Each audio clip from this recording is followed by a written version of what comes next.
promote. Silage mais.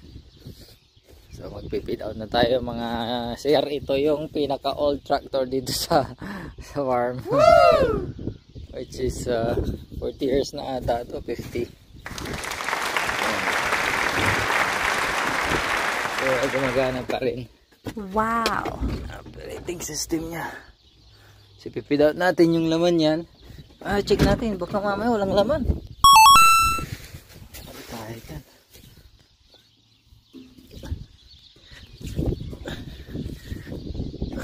Ay, may laman nga po na. So yun, feed out natin doon sa feed pad. Yeah, let's go!